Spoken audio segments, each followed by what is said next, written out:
Well, good evening, and welcome to a webinar here. We're excited to be with you, and Melody Horde is on the line. And hi, Melody. Good evening. Good evening. And we're excited. I know we've been watching on Facebook and all the interactions, and it's been real exciting to see the progress that people are making. And I know the interaction, there's been some great ideas and recipes and just some really neat things going on. But what we want to do this evening is really just kind of circle back and make sure that we're answering any questions that you might have, help you make any adjustments and tweaks to what you're doing, and kind of, now that you've had a couple days of experimenting with it, see if we can't help work out any kinks you may be experiencing. So, Melody's put together a great presentation. She has some polls here and some questions to kind of help get some discussion going. If you have any questions or comments, things that aren't covered, feel free to write down a question down in the bottom left-hand corner of your screen so that we can make sure we address any issues you might have. But she's also got some great information on where's the meat. Since the Healthy Diet is a meatless program, she's got some great ideas on things we can use to replace that. So, Melody, I'll just turn it over to you and take it away. Does anybody hear any reverb? I hear myself talking. You sound good to me. I think Chris just got to let me in. There he goes. Great. There you go. Okay, so basically, first of all, I want to send a huge shout out to everyone who is interacting on Facebook, especially the pictures. You have some great ones. They've really helped me, so thank you so much. We all need tips because we all need to keep our diets exciting. One reason that people stop doing a particular diet is because they get bored with it. We all need encouragement. So Facebook is not a waste of time, and I just truly believe that the Facebook is worth the price of even the kit you paid. The education is great. It's real-life people, and I think that's what's exciting. We're seeing what real-life people are doing. And this whole challenge is going to be over before we know it. Do you realize that we are in day 4, 26 more days to go? So it's going to go by very quickly. So if you're feeling like this is a whirlwind, well, that's okay, because we are here to help you. We want your questions. So what I'd like to do is start out with a poll for everybody to answer, if you would. How is it going thus far? Select one of those. Is it a breeze for you? Are you struggling a little bit? Feeling a little overwhelmed?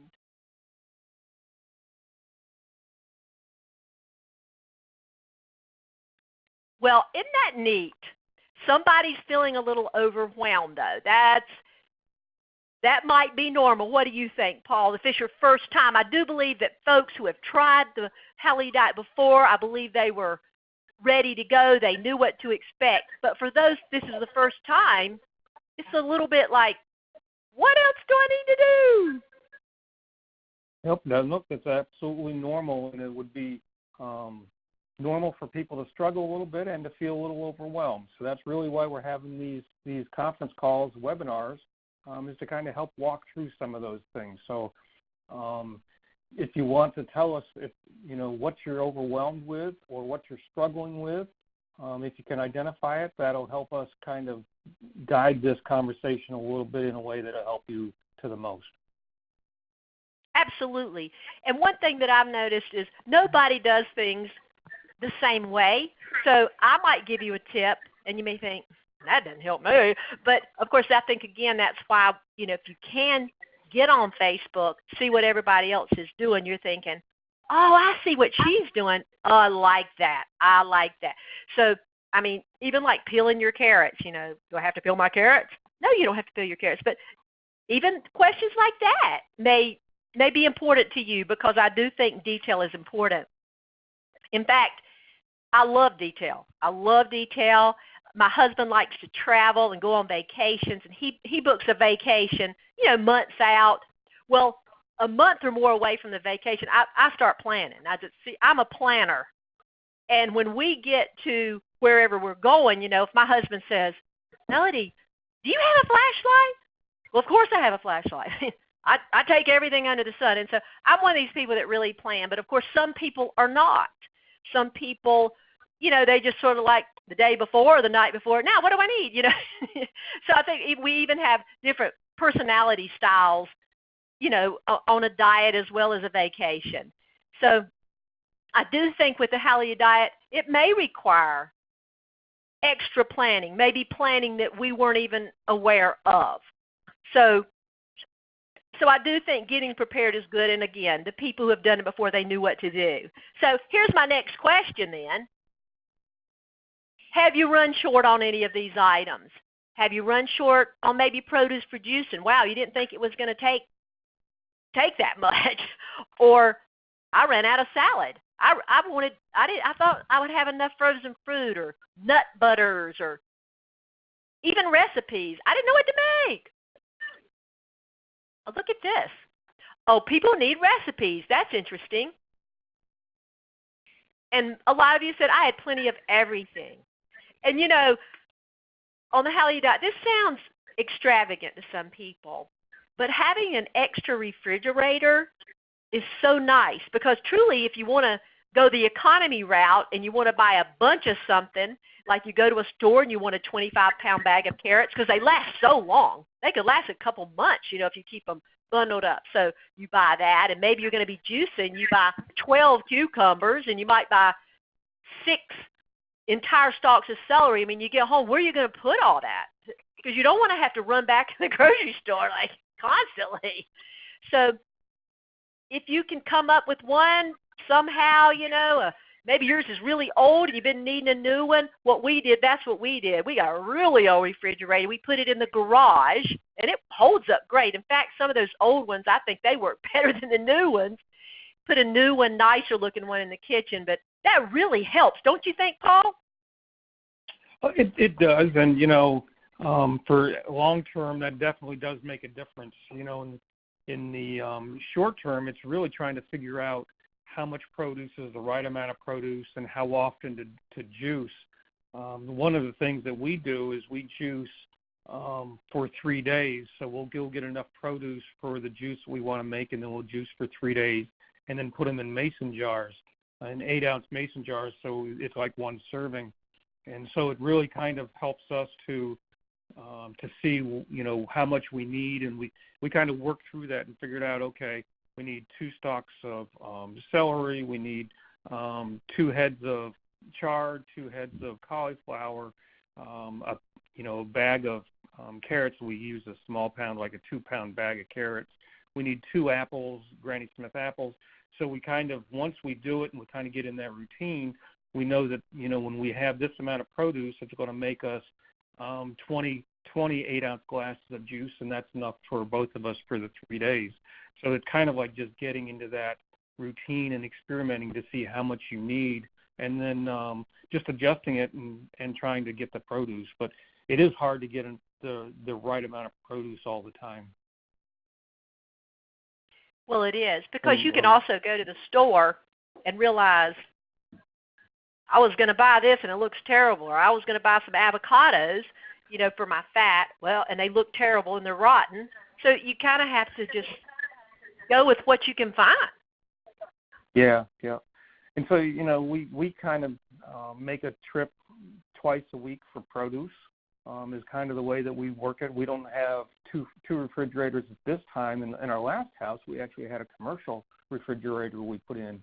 But we're working with one refrigerator now, so it does kind of create a little bit more trips to the grocery store of produce. But we usually go twice a week for juicing supplies. Absolutely. Well, and if it's right on your way home or something, it's not as big of a deal. And so I appreciate you folks sharing. I'm reading some of your comments. And, Carla says that she has 2 fridges and a huge deep freezer. And freezer is amazing, too. to put your fruit. Carla, what all do you put in your freezer?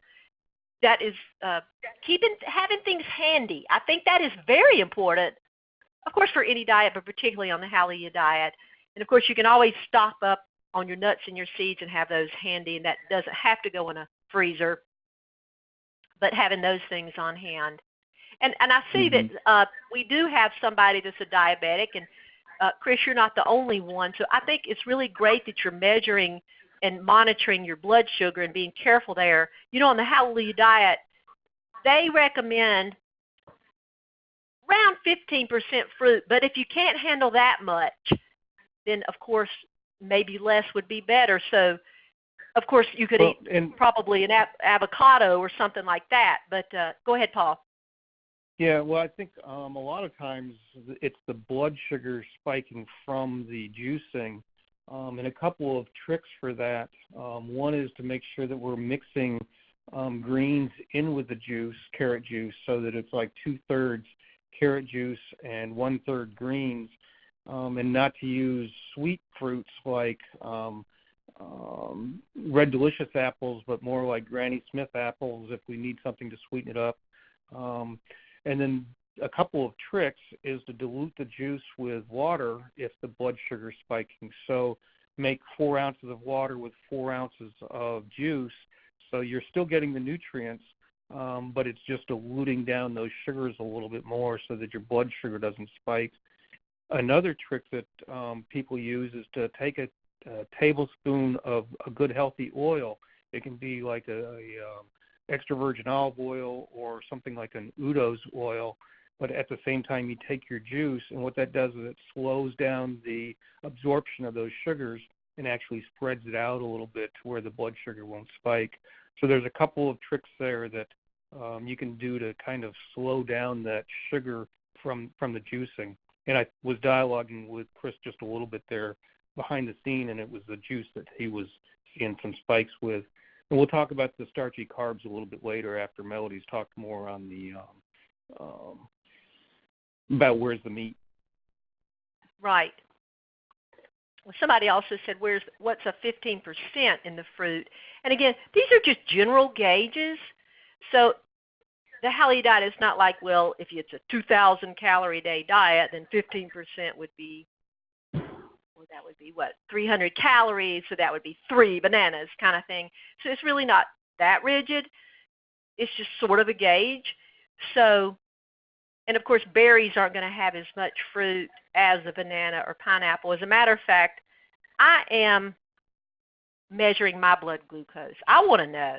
I think testing is phenomenal. And I'm not diabetic or anything, but still, some foods can raise your blood sugar. And I found the other day the one that does mine the most so far has been pineapple. I usually don't eat a bunch of pineapple, but I just decided to eat me some pineapple. It was good, you know. And I noticed it was still in the normal range. But yeah, you got to be a little bit careful with that fruit. Okay, let's go on to another poll question. I appreciate everybody's answers here, and I love what Fran has told us, that she loves to go to Trader Joe's twice a week, and that's fun. And I feel that way too. I mean, some people say, I hate going to the grocery store. I thought, oh my goodness, I love going to the grocery store. I love this. This is a joy for me. So I feel the same way. All right. I just want to know, are you juicing? I bet there's some folks that they got their juicer, but somehow they just never really had the chance, hadn't figured out exactly when to juice. So I want to know, are you juicing? And if you are, then yes. No, I haven't, but I'm going to. No, but I'm blending my veggies. And I think, that's the second best thing you can possibly do is blend, because you're going to get about 80% more of the nutrition, up to 80% more, they say, by blending. And some of you may have just be getting around to salads. I'm just eating big salads, and I'm proud of myself. And I am too. If you're just eating big salads, you're not blending and you're not juicing, but you're eating big salads, way to go. That is terrific. And some people are like, oh, no, can I juice bacon? I'm not even there yet. So, hey, hope you're not one of those people. Looks like we don't have any of those people. Love it, love it, love it. Any more questions? Well, I think part of the benefits of juicing is the absorption of the nutrients. So while juicing is a major pain in many respects, it's time consuming and so forth, but the benefits are just really they outweigh the effort. And so if you were to take a carrot and eat a carrot, with the best digestive system, you'd only assimilate about 35% of the nutrients. If you took that same carrot and juiced it and then drank the juice from that carrot, you're assimilating over 90% of the nutrients. So the amount of nutrients that you'll consume and assimilate from juicing and then consuming that juice is so much greater. So when we're talking about trying to heal the body or recover from anything, it's that nutrition that helps to heal. And so the juicing is a significant part in that. And I think Melody is going to talk about that a little bit more next week. But in the meantime, if you can try to get the juicing in at least once a day, once every other day, but even the little bit of juice that you can get in, if it's not consistent every day, a couple times a day, there's still a lot of benefit from it. There is. And when I went on the Hallelujah Diet at the very beginning, I committed that I was going to juice. And I drank juice every day for 2 years. Yeah, it's possible I might have missed a couple in there. 2 years. Because you know what? I didn't get sick or didn't have my little issues. That didn't come on, in a couple months. I had pretty much eaten garbage for 45 years. So I committed 2 years. So what we're asking you to do, we're asking you to commit and try it for 30 days because it's not going to be fair to yourself if you're not adding the juicing, really. So just try to do it for the 30 days, okay? Great. Okay. I would love what? Kathy asked about freezing juice, and I think that's a really good question because it's time-consuming to juice every day. And so, we juice, and we're going to juice tomorrow for the next 3 days. And so we kind of do it so we have a good juicer, so we juice for that time frame. If you want to store it longer than 3 days, then you can freeze the juice. You want to make sure you leave a little bit of room at the top of the glass so when it does freeze and expand, it doesn't blow the top off of that. But it's really good for several weeks, even a month in the freezer like that. So feel free to juice, and that's a great way if you want to juice on a Sunday for the whole week. And even if it's just one juice a day or one juice every other day, there's a lot of benefit from doing the juicing and then freezing it. Sure is. A lot of people do that. I think I read somewhere where somebody did it for a month.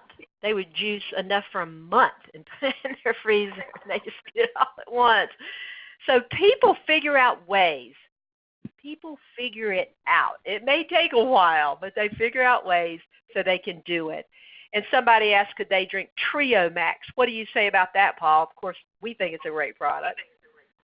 Yeah, it's hard to say that it's going to be as good as juicing. Juicing in our book is nearly always the best choice, getting fresh extracted vegetable juice. But the Trio Max, it has carrot, beet, and the barley max in it, and so it's a really good combination. It provides a lot of nutrition. The enzymes are still active, so it's a good choice. It's probably not our first choice on a daily consistent basis, but it's definitely a great choice if you're not able to juice.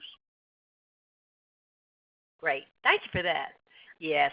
Nothing compares to juicing. Nothing compares to the fresh juice. All right. I would like to talk to you guys about where is the meat. I'd like to describe my first experience with the Hallelujah Diet. It was truly electric.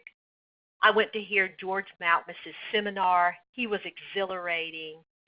Paul, I believe that lasted well over 2 hours, that seminar, didn't it? Oh, definitely, yep. It was long, and everybody was on the edge of their seat the entire time. There was not like a second of a dull moment in the seminar. And so you're thinking all along, wow, you mean my body can potentially heal itself from all this? And then, though, what topped it all off, the best part, obviously, was Hallelujah Diet put out a spread of vegetables. They had a huge long table filled up with things like romaine lettuce and spinach and cherry tomatoes and broccoli or cauliflower or both, zucchini or yellow squash or both, cucumbers, purple cabbage, carrots, beans, sprouts, nuts and seeds. It was just beautiful and gorgeous. And they let you go down there for $5. They let you go down there and just absolutely fill your plate as much as you wanted to. I mean, till it was falling off. Just fill it up. And that was so neat. I'd never had a salad that gorgeous. And I think it's still hard to find a gorgeous salad when you go out to eat, like a Hallelujah Diet salad, you know. And it was beautiful. But the kicker of the whole thing was the dressings at the end. They had the lemon herb dressing down there. It looked so nice. It was, we just had to stir it up a little bit. And then, of course, my husband remembers the Thousand Island dressing with the veganaise and the ketchup and maybe some garlic and things in there. We put that on there. It was so delicious. And I know that meat is good, and I realize that. But this was different. This was really good. And the thing is, it was very filling, and it was very satisfying. And I thought to myself, and he said, this is really good. We can do this. And frankly, I had been on a low-carb diet for several years before this. And frankly, I was so sick of cooking meat. I couldn't think of another meatloaf to cook. So I was very excited. So we decided to try this. And literally at night, we'd come in, and I would just chop up some vegetables, and I didn't have to cook. So excited. Didn't have to cook. And just made these dressings and ate the salads. It was such a breath of fresh air.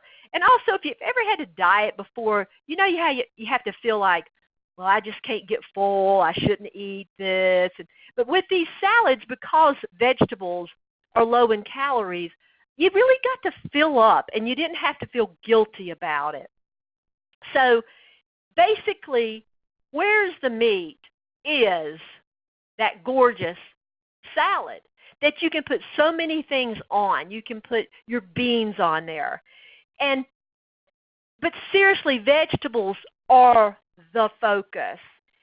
And you don't replace, just because you are on a vegan diet, you don't replace the meat with things like potatoes. Although you can have a potato, but that's sort of just to satisfy that cooked urge that you have. And of course, they're healthy too. But you know, the veggies are what are so good. And of course, crackers are not the meat. Corn chips are not the meat. Pasta's not the meat. It's the vegetables that are really the meat. Of course, those things are fine in moderation. And also, sometimes when you think of meat, what you think of as protein, and you think of fat, that substantialness. And that's important. Protein and fat is very, very important. Of course, vegetables do have protein in them. And of course, when you add your nuts, which have a good source of protein and fat, your seeds, a good source of protein and fat, then you add your avocado, which is a lovely source of fat, and then your extra olive oil, which is fat, and your flax oil. All of those put together offer the satisfaction for your body. So, Paul, let me just say this before we go on to a cooked portion. I'm going to show you a cooked portion too that's sort of an addition. I'll go ahead and show you that one, the cooked portion. I'm going to go ahead and show you that. this helps with your satisfaction. We love cooked food. People love cooked food.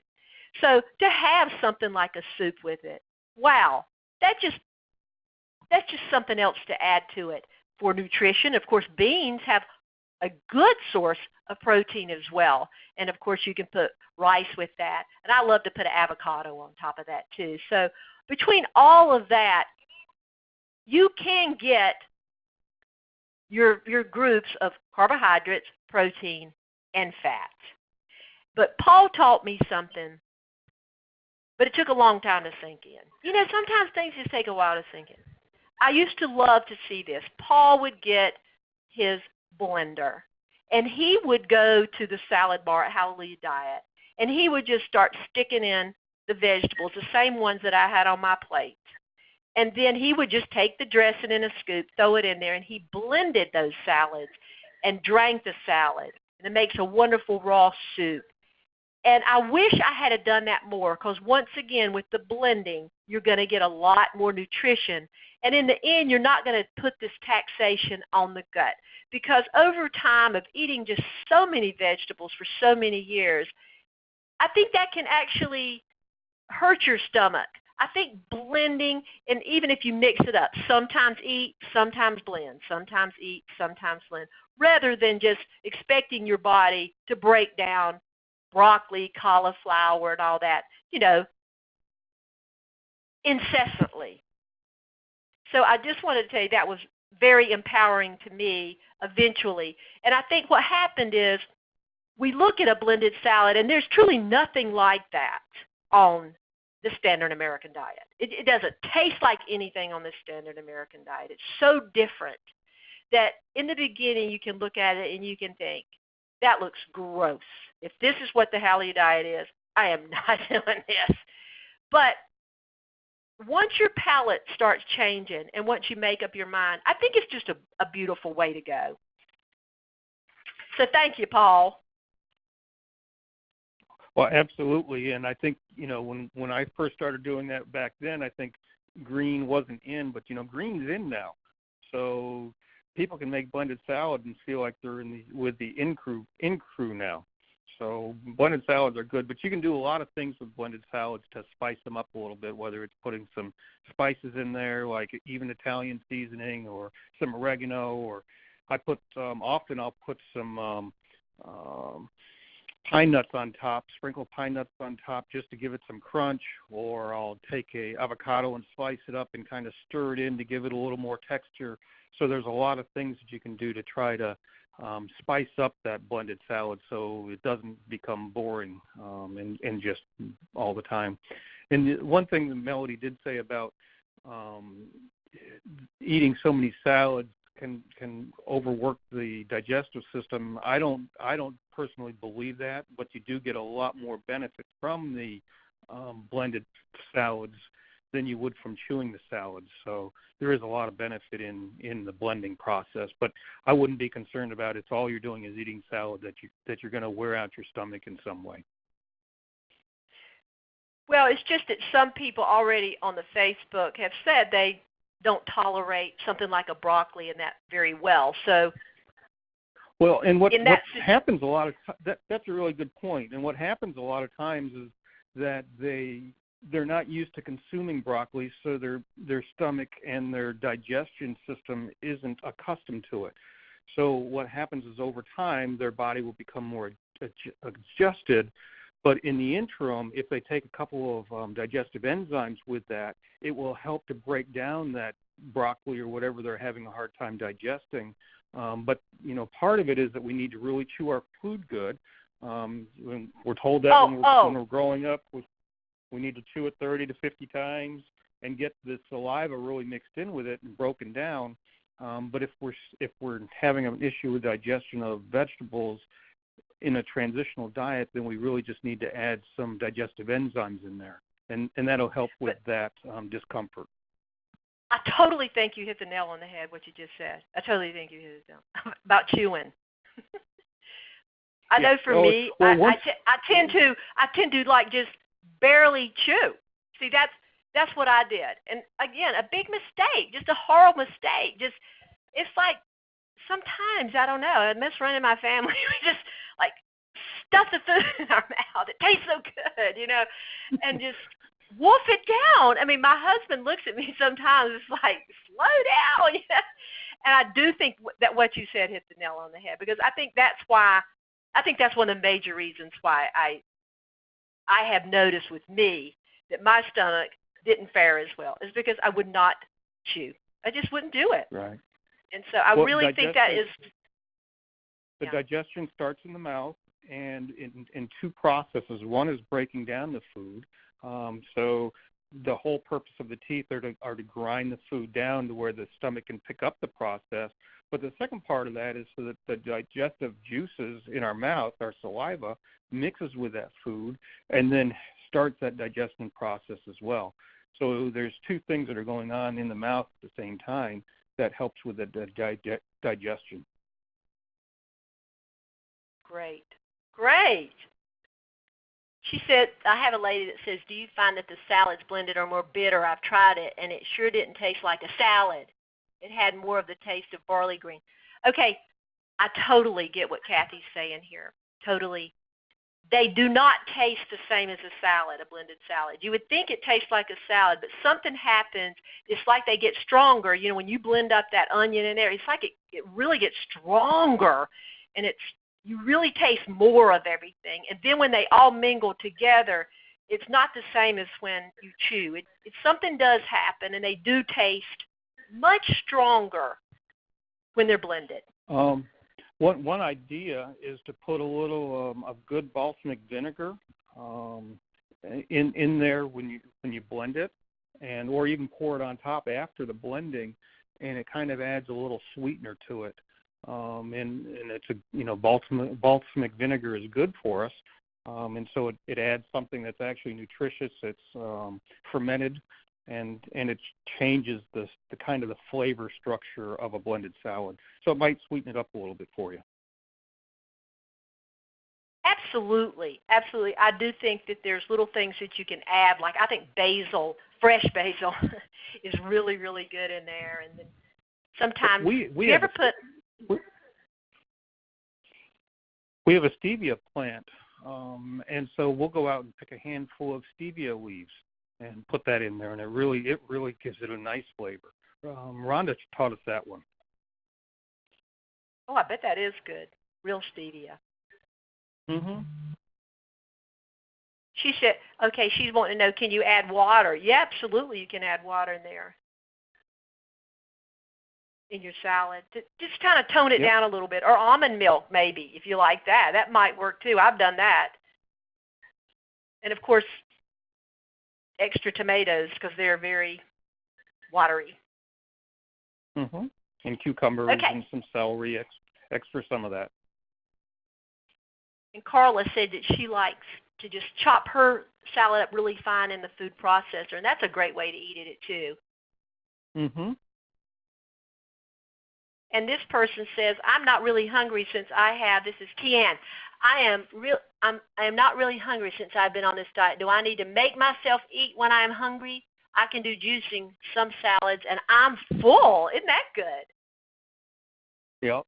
And the only thing I would add would be to try to make sure you get some of the healthy fats in there. So some of the nuts, seeds, and avocados. So if you're cutting back on some of the, I guess, salads, so we want some of the roughage from the salad, the fiber. We want to make sure we get some of those healthy fats as well, at least a few ounces a day. Absolutely. Fat is so important, the good fats. Mm-hmm.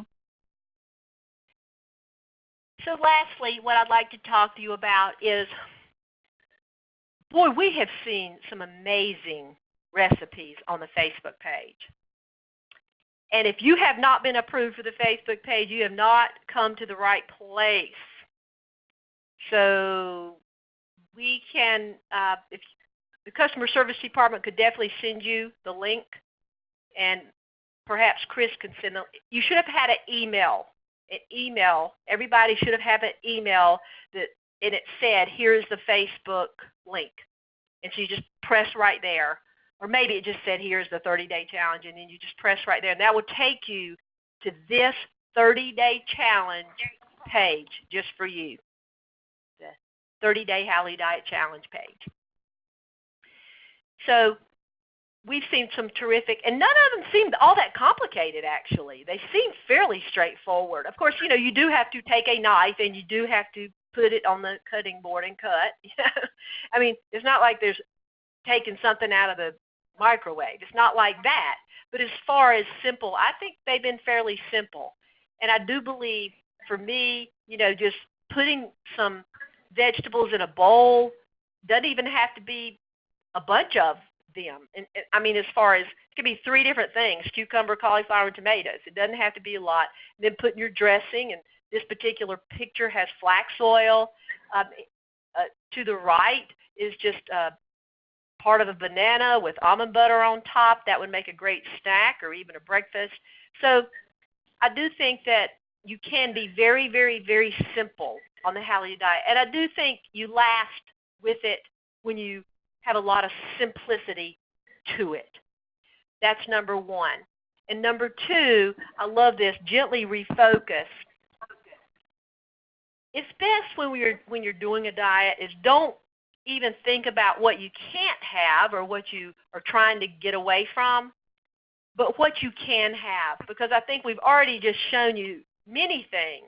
And if you go on the Facebook page, you'll see many things. For example, Kathy Redfern, she posted a dish, and it had mushrooms, which have a wonderful texture to them, and then she put pizza sauce in there, and then just put a little vegan cheese on that. That looked fairly simple. I know I buy an organic marinara. I could just sink right down in those mushrooms and roast those. Very simple, but very tasty. And even that mushroom has a little bit of the mouthfeel of meat. So gently refocus. So I'm proud of you guys. I appreciate the effort that you're putting into it. Like we said last week, boy, I think everybody should try the Hallelujah Diet. It's got so many wonderful testimonies. We know that for some people, it has done amazing things for their body. And their body's been able to do amazing things when they get it cleaned up and get what they need. So you are unstoppable. You got anything else? Any more questions, Paul? Yeah, I think there's a couple of good ones here. Somebody asked about nutritional yeast, and is it raw and can it be used? Yes, absolutely, it can be used. It's a great cheese substitute, makes things taste real nice and cheesy.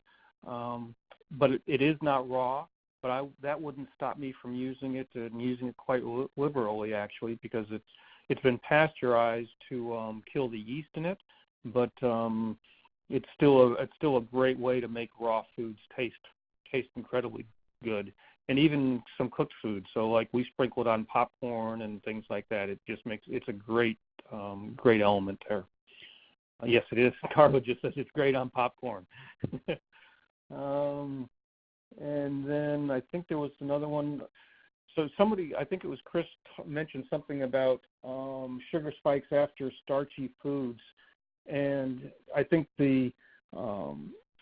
typically we wouldn't have a lot of starchy foods without having a salad beforehand. So if we had a salad and then, like, let's just say a baked potato, which is going to have some starch sugar in it, then the salad should slow down that absorption of the sugars in that baked potato, but there's still some spike that could happen from the baked potatoes. So trying to have more of the raw before we have the cooked or a starchy food like a baked potato is good.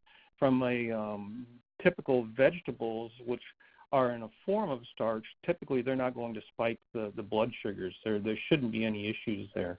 But you're doing the right thing by checking it and just staying on top of it. One of the things that people don't understand about diabetes, or typically don't understand, is that it's not the sugars that are really the problem.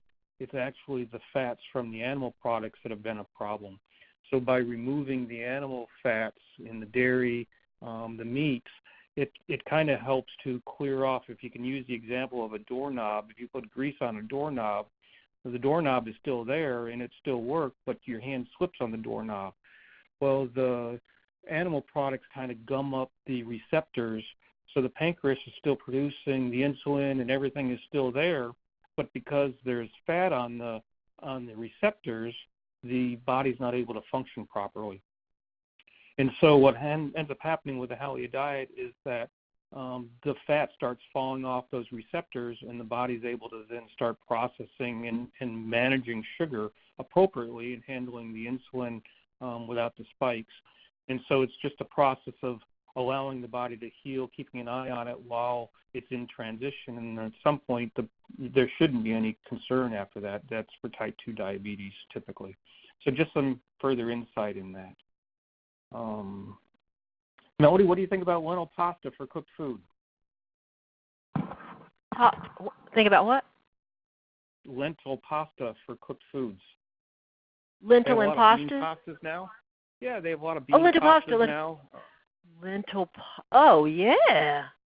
I think that's amazing. Really, yep. We use that as part of our cooked food option for sure. It definitely is. Absolutely. And, you could take that bean pasta and just toss it with some olive oil, throw some garlic on there. Again, you don't have to make anything fancy.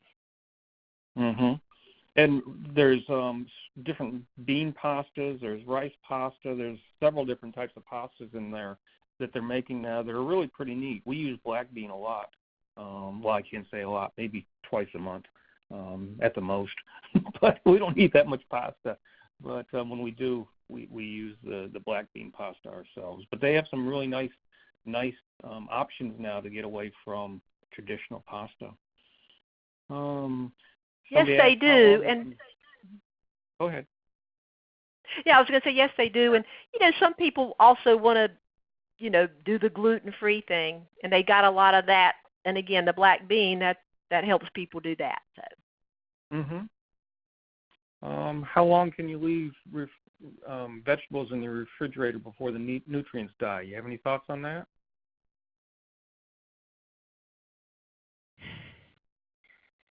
Well, obviously, as soon as they come out of the ground, they're going to be the most awesome.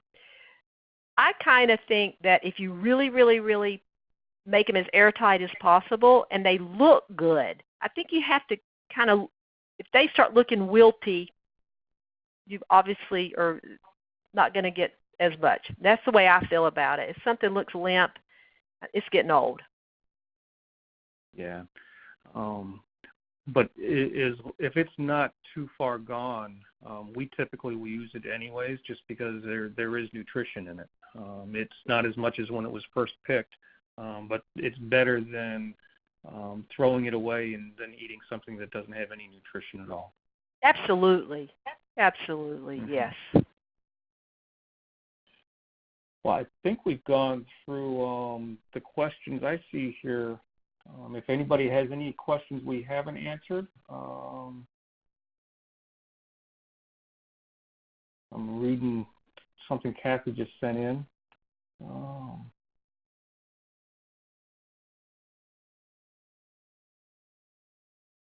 So somebody was asking about the carrot juice. How much carrot juice can they do without overdoing it?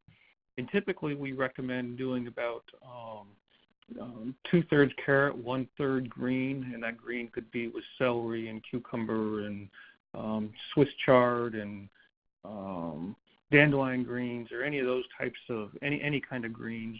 We use a couple of Granny Smith apples, but 2 to 3 glasses a day is sufficient. But if somebody was dealing with a significant health issue, we would, doing once an hour isn't a terrible thing throughout the day. So you really can't necessarily overdo on the juices.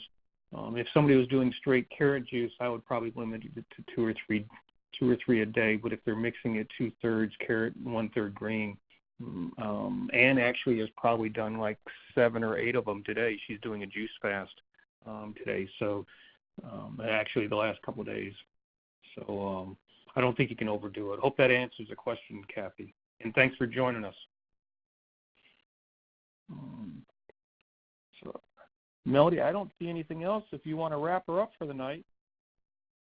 Well, great. And again, join us on Facebook. I appreciate everybody.